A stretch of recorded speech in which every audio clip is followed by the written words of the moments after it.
Le Premier ministre du Cameroun, Joseph John Goutée, a procédé le 17 octobre dernier au lancement de la semaine numérique du Cameroun. Baptisé Cameroun Digital Week, c'est un événement centré sur l'exposition du savoir-faire camerounais dans le domaine du digital. Placé sous le thème « Vers un avenir numérique », l'événement est co-organisé par le Commonwealth Telecommunication Organization en la faveur de son 61e Conseil et gouvernement du Cameroun. Une multitude d'activités s'y tiendront jusqu'au 20 octobre 2023. La Cameroun Digital Week, c'est dans le but de présenter et expliquer les événements de la transformation numérique et engager le Cameroun à promouvoir les technologies de l'information et de la communication. Le lancement de la Cameroun Digital Week s'est fait en présence des ministres et diplomates et du délégué de l'Organisation des télécommunications du Commonwealth.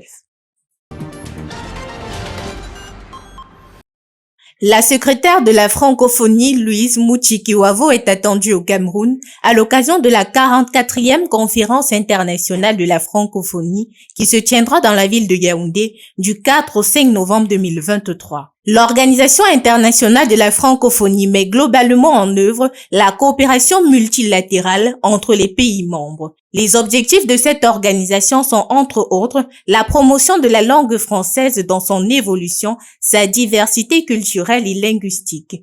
L'OIF valorise également les différentes cultures qui s'expriment sur l'ensemble des territoires de la francophonie. Le Cameroun devient membre de la francophonie en novembre 1991. D'où les raisons des différentes coopérations entre le dit pays et l'Organisation internationale de la francophonie. La secrétaire de l'Organisation internationale de la francophonie est donc attendue à la capitale politique du Cameroun le 3 novembre 2023. La diplomate rwandaise, ancienne ministre des Affaires étrangères, présidera cette rencontre qui devra réunir plus de 31 ministres des pays membres de l'Organisation internationale de la francophonie. Cette 44e conférence se fera sous la supervision du ministre des Relations extérieures camerounais, le jeune Bela Mbela.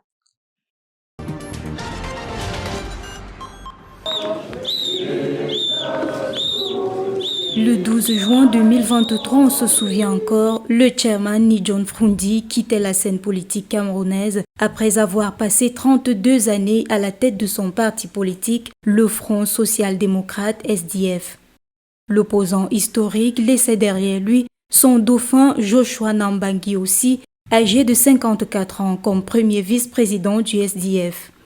À moins de 2 ans des prochaines élections présidentielles, la formation politique SDF semble ne pas être d'avis que son candidat à la dernière course au fauteuil présidentiel, Joshua Nambangi aussi, prenne les rênes du parti. Gordon Zama, Jester Shewa ont dévoilé leur intention de diriger le leader des partis politiques d'opposition au Cameroun. Les 27 et 28 octobre 2023 marqueront l'histoire du SDF. Un nouveau président national sera élu au Palais polyvalent des sports de Yaoundé. Les 3 candidats à la tête du Front social-démocrate SDF ont chacun déposé une caution de 7 millions de francs CFA pour briguer ce poste longtemps resté la chasse gardée du feu Nidjon Froundi. Une caution qui autrefois s'élevait à 50 000 francs CFA. Le Front social-démocrate SDF est le premier parti politique d'opposition au Cameroun. Il a été créé le 26 mai 1990 par son unique président national, Nidjon Froundi, au lendemain du retour au multipartisme au Cameroun.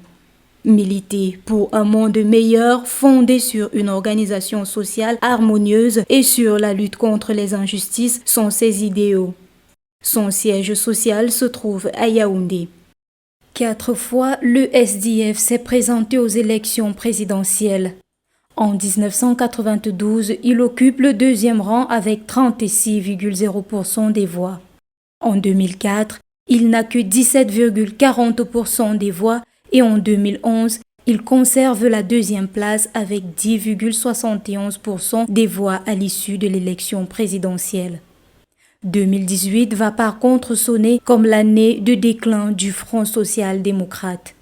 Pour la première fois, le SDF présente un autre candidat à l'élection présidentielle. Joshua Nambangi aussi âgé de 54 ans, ne remporte que 3,35% des voix pour le 4e rang.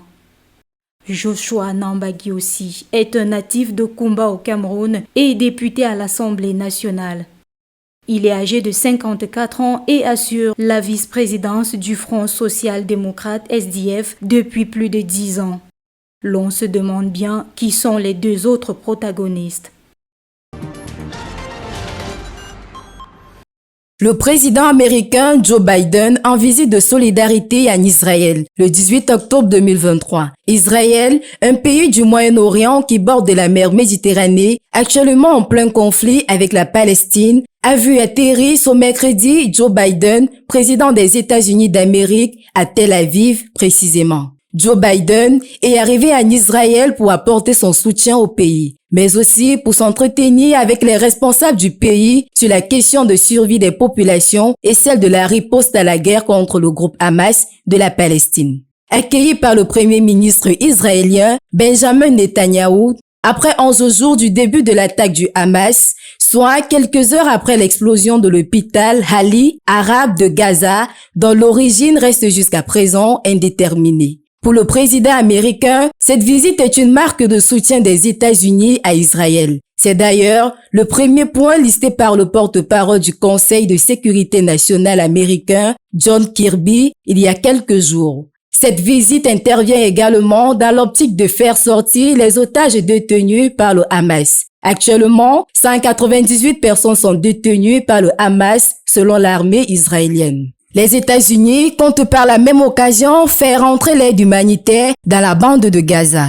Cela compte tenu du fait que 31 Américains faisaient partie des 1400 personnes tuées lors des attaques du 7 octobre dernier, selon un rapport de l'armée israélienne.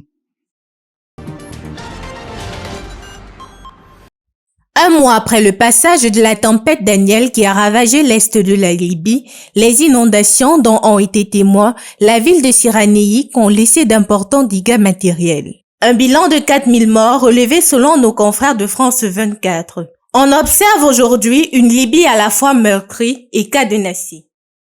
Aujourd'hui, le café a été nettoyé par l'initiative d'Erna avec l'aide de ces jeunes. En réalité, il s'agit d'un effort considérable effectué avec peu de moyens. Le mouvement de contestation qui avait semblé naître le 11 septembre 2023 au lendemain de la catastrophe dans la ville côtière aux 1000 ruines, à l'initiative des résidents de Derna, a vite été absorbé. La ville est en train d'être nettoyée, mais la vie n'a pas repris son cours paisiblement et les populations continuent d'appeler à l'aide. Nous demandons au gouvernement de nous aider à nettoyer la maison, toutes les maisons, pas seulement la mienne. Ça fait un mois, mais la situation ne s'est pas améliorée. Nous dormons chez les uns et les autres. Contrairement à d'autres qui sont allés à Benghazi ou à Tripoli, nous refusons de partir. Peut-être que l'État trouvera une solution pour nous. Ils nous ont demandé de nous inscrire sur des listes, mais nous n'avons encore rien vu. Le cyclone Daniel a frappé l'est de la Libye le 10 septembre 2023. Les populations de la Libye, depuis peu, essayent néanmoins de reprendre goût à la vie. Nous avons besoin, en tout cas, si possible, d'implanter une centrale nucléaire. C'est à travers un mémorandum d'entente pour la construction d'une centrale nucléaire que le Burkina Faso et la Russie continuent de renforcer leurs liens de coopération. Jusqu'ici, l'Afrique du Sud était le seul pays africain à posséder une centrale nucléaire. Le vendredi 13 octobre 2023, Ouagadougou et Moscou ont signé un accord de construction d'une centrale nucléaire au Burkina Faso. La construction de cette centrale nucléaire a pour objectif de couvrir les besoins énergétiques des populations burkinabées. Le Burkina Faso est un pays sahélien où moins d'un quart de la population a accès à l'électricité.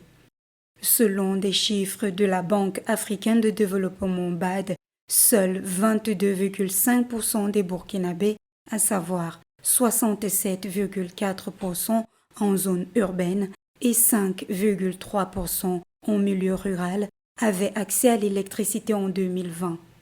C'est à l'occasion de la semaine russe de l'énergie tenue à Moscou que le ministre de l'énergie du Burkina Faso, Simon-Pierre Bossim, et le directeur général adjoint de l'agence nucléaire Rosatom, en la personne de Nicolaï Spassky, que cet accord a été signé. Selon le ministre de l'Énergie du Burkina Faso, Simon-Pierre Boussim, le défi du pays des hommes intègres est de doubler la production d'électricité en 2030, ce qui leur permettra de booster l'industrialisation de l'Afrique. Notons néanmoins que le Burkina Faso importe une grande partie de son électricité de la Côte d'Ivoire et du Ghana voisin.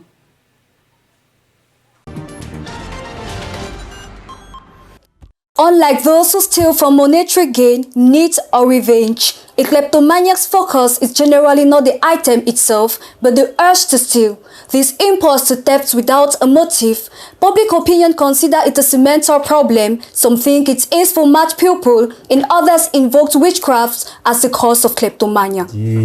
La kleptomanie, en fait, dans son sens scientifique, elle peut se sous-entendre comme pour la personne concernée d'avoir des pulsions ou des tendances à voler. Oui. Et là maintenant, à voler tout ce qui est autour de lui. Dans un sens, pour dire quoi? Pour dire que la personne s'intéresse à voler. Là, il faudra maintenant préciser qu'est-ce qu'il vole. La personne concernée a l'habitude de voler pas pour un enjeu, un intérêt particulier. Oui, il vole pour le plaisir de voler, puisqu'il trouve une certaine satisfaction après avoir réalisé l'acte. Donc, de façon plus générale, pour que le grand public comprenne, c'est dans le jargon familier, c'est la maladie du vol. La kleptomanie, c'est cette pression, c'est cette tendance que l'individu a à prendre ce qui ne l'appartient pas et même à prendre ce qui l'appartient. Dans le but, justement, comme mon collègue a dit, de se satisfaire une certaine pulsion. Vous voyez un peu. Donc, on va se dire kleptomanie, il y a un objectif à atteindre. Quel est le but que je ne qualifie pas systématiquement du vol, comme il a beaucoup incité. En fait, c'est le fait de prendre ce qui ne l'appartient pas et ce qui l'appartient dans le but de se satisfaire une certaine pulsion. Il y a une certaine pression interne à prendre ces choses-là, parfois sans aucun enjeu, comme il a dit, c'est-à-dire sans but précis. Mais la personne va éprouver une certaine forme de plaisir à ramasser ces effets-là. On the global analysis as observed by doctors, it is believed to result from biochemical and neurological abnormalities in the brain. Oui, par rapport à l'origine de la kleptomanie, nous allons dire que jusqu'à l'heure actuelle, on ne peut pas assigner une cause très précise ou une origine précise en disant que les manifestations du patient découlent de ceci ou de cela, tout. Mais dans un cadre scientifique, elle est liée à des phénomènes inconscients, oui. C'est généralement du registre des phénomènes inconscients dont le patient est sujet. Donc cette pulsion-là, cette pulsion qui anime la personne concernée découle des phénomènes inconscients qu'on peut à un moment essayer de retrouver les origines peut-être dans son développement psycho-affectif, c'est-à-dire qu'est-ce qui dans la petite enfance de l'enfant, de la personne, il s'est peut-être passé quelques événements ou quelques situations qui auront d'une manière ou d'une autre poussé à des prédispositions de ce genre. Mais quand on dit kleptomanie, c'est deux mots composés. Kleptos qui veut dire vol et mania qui veut dire une maladie, cette propension à toucher sur un peu de tout. La manie, un peu généralement dans le cadre médical, c'est un trouble de l'humeur. C'est un trouble de l'humeur qui se caractérise par une exaltation de l'humeur avec une augmentation d'activité. Vous comprenez un peu? Et donc, quand on parle d'activité, il peut s'agir de l'activité motrice, c'est-à-dire que la personne qui ne reste pas sur place ou bien qui touche un peu de tout. S'il faut dire ça dès le départ, on peut comprendre que quelqu'un qui a certaines maladies mentales peut à un certain moment développer des troubles de kleptomanie. Je mesure le mot. Trouble de kleptomanie. Peut avoir cette tendance kleptomaniaque-là. Related to the obsessive compulsive spectrum disorder, it also shares similarities with addictive and mood disorders. Meanwhile, some studies show that genetics may equally play a role. Another reason for this urge to theft may result from childhood trauma, parental neglect, and abuse. On va situer les causes à plusieurs niveaux. Il a insisté sur les causes d'ordre psychologique. Parce que très souvent, maintenant, quand on essaie de voir les causes, il faut maintenant diviser. Parce que la kleptomanie qu'on va rencontrer chez les jeunes enfants, ce ne sera pas la même kleptomanie qu'on va rencontrer, par exemple, chez la personne adulte. Vous voyez un peu. Par exemple, chez les jeunes enfants, très souvent, il peut s'agir des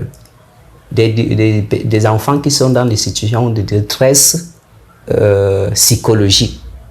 Par exemple, un enfant qui se sent abandonné, qui se sent délaissé, peut à un certain moment développer des tendances de vol pour attirer l'attention sur soi.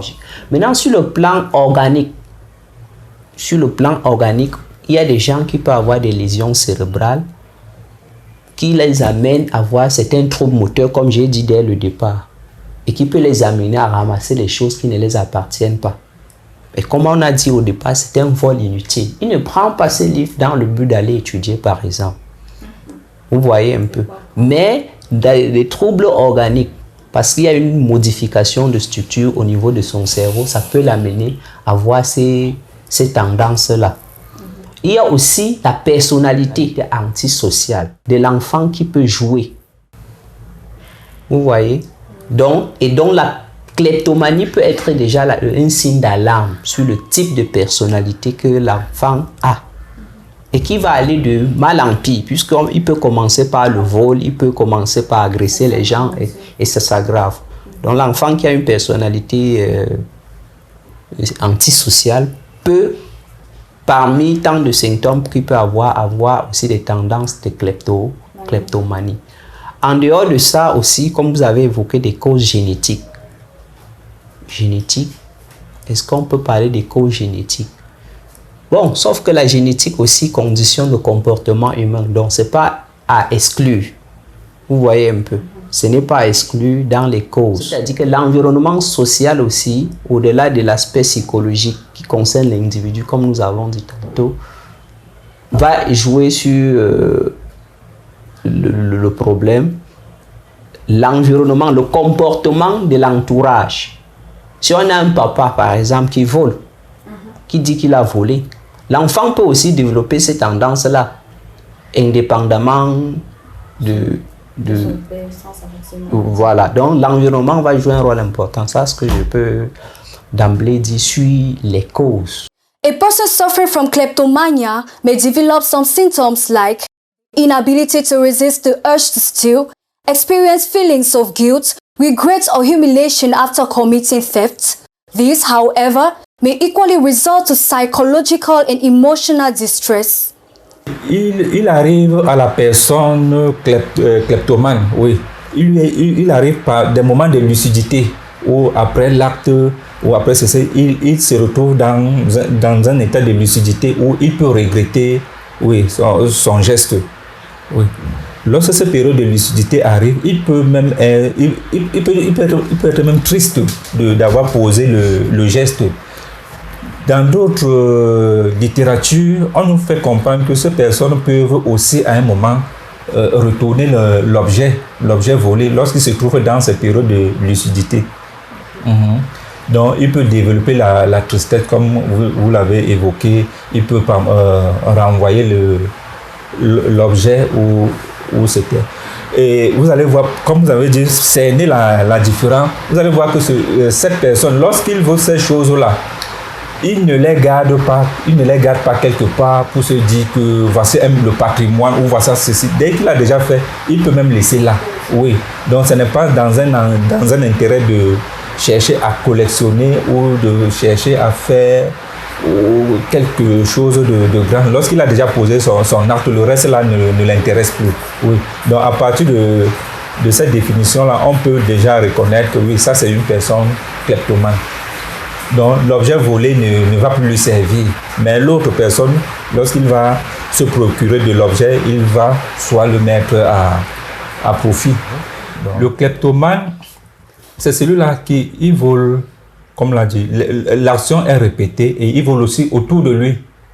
Pourtant le voleur normal, entre guillemets, c'est celui-là qui va aller peut-être voler chez le voisin, voler partout, dans des endroits un peu...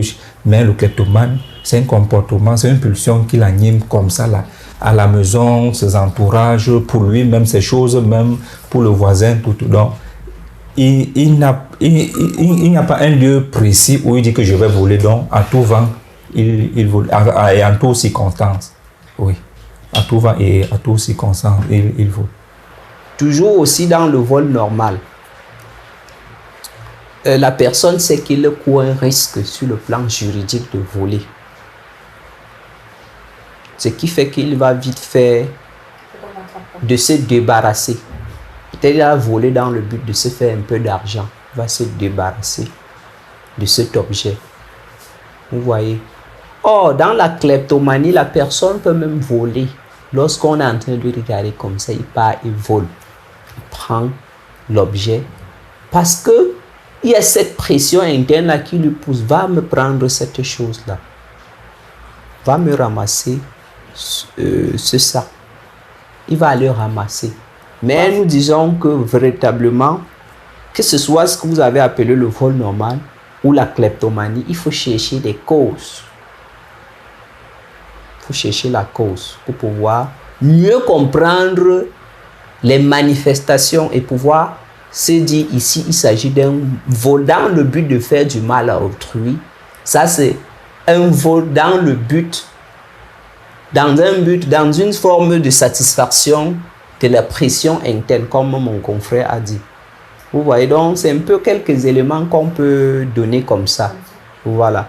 Et de toutes les façons, que ce soit le vol, ce que vous avez qualifié de vol normal ou vol kleptomanie, j'insiste sur le regard que la société porte sur la qualification de l'acte. La personne peut même prendre ce livre sans aucune intention, sans aucune pression, juste parce que bon, on aimerait quand même aussi prendre le livre, mais qu'est-ce que la société va dire? Tu as volé. Et ça devient du vol à ce moment. Et ça devient à ce moment du vol pathologique. Aussi dans la kleptomanie, le comportement du kleptomane tend à se répéter. The treatment preferred by Africans are traditional rites, thereby the invoking of ancestors for healing. On peut utiliser plusieurs méthodes. Mais toujours est-il que le traitement repose beaucoup plus sur des enjeux psychologiques. Le psychologue, en ce moment, a l'aptitude de pouvoir utiliser certaines techniques thérapeutiques pour pouvoir arriver à ses fins.